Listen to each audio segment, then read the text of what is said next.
నోవాహు ఒక్కడే నీతిమంతుడిగా కనపడ్డాడు. నోవాహులో నీతిని చూశాడు దేవుడు. జాగ్రత్తగా వినండి. ప్రవాహము, జల ప్రవాహము, ప్రవాహం అనేటువంటిది చాలా భయంకరమైనది. అది చెప్పి వచ్చేది కాదు. హఠాత్తుగా వచ్చే ప్రవాహం, హఠాత్తుగా వచ్చేదాన్ని ప్రవాహం అంటారు.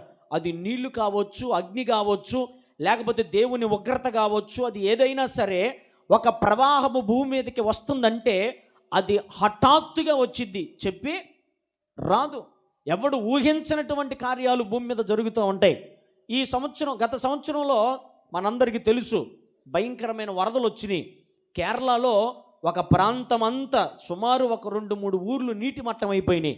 ఎవడు ఊహించలా. అర్ధరాత్రులు మంచి నిద్రలో ఉన్నారు. వర్షమే కదా పడుతుంది అనుకున్నారు. కానీ తెల్లారి చూసేసరికి సుమారు 2 ఊర్ల దాకా కనపడకుండా పోయినాయి. నిద్రలోనే జలసమాధి అయిపోయారు. ప్రవాహము ఎప్పుడు ఎటు నుంచి మనుషుల మీదకి వచ్చిందో ఎవరికీ అర్థం కాదు. ఇప్పుడు వీళ్ళకి కూడా అర్థం కాల. పిచ్చోన్లాగా ఉన్నావు నువ్వు, ఈ రకంగా ఎండ కాస్తుంటే వర్షాలు పడతాయని చెప్తున్నావు, భయంకరమైన ప్రవాహ జలాలు వస్తాయని చెప్తున్నావు, ఇవన్నీ నమ్మే మాటలేనా, ఒక పిచ్చోడురా అని చెప్పి నోవాహుని ఏం చేశారంట, ప్రజలందరూ ఎగతాళి చేశారు. ఈ రోజుల్లో కూడా దేవుని వాక్యాన్ని వింటూ చాలామంది ఎగతాళి చేసేవాళ్ళు ఎక్కువైపోయారు. ఏం చేసేవాళ్ళు? ఎగతాళి చేసేవాళ్ళు ఎక్కువైపోయారు. వాక్యాన్ని విమర్శించే వాళ్ళు ఎక్కువైపోయారు. వాక్యాన్ని ఎత్తి చూపించే వాళ్ళు ఎక్కువైపోయారు. వాక్యాన్ని ప్రకటిస్తూ ఉంటే రక్షించబడుతున్న వారికి ఎలా ఉందంట వాక్యం? దేవుని శక్తిలాగా ఉందంట. నశించిపోయే వారికి వెర్రితనంగా ఉందంట. నశించిపోయే వాళ్ళేమో నవ్వుకుంటున్నారు, హేళన చేస్తున్నారు.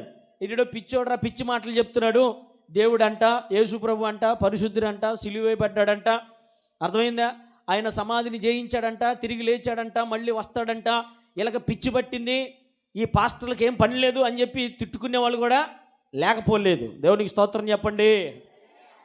ఆ రోజుల్లో పిచ్చోళ్ళు ఈ రోజుల్లో కూడా ఉన్నారు. ఆ రోజుల్లో పిచ్చోళ్ళు ఈ రోజుల్లో కూడా ఉన్నారు. ఒక పిచ్చామంటుందంట, మనూరులోనే ఒక పిచ్చామంటుందంట, అమ్మా దేవుడు సమాధి చేసి లెగిశాడా అని అందంట. దేవుడు సమాధి చేయబడి లేచాడా, మీ దేవుడు లెగిశాడా అందంట. దేవుడు లెగిశాడు కాబట్టి ప్రపంచం అంతా చెబుతుంది, ప్రపంచం అంతా నమ్ముతుంది. నువ్వు ఒక పిచ్చి మొహానివి, నువ్వు నమ్మకపోతే అక్కడ కొన్ని ప్రభుత్వాలు నమ్ముతున్నాయి యేసుక్రీస్తు సమాధిలో నుంచి లేచాడని. ఆయన ఇక్కడ లేడని ఒక ప్రభుత్వమే బోర్డు పెట్టింది.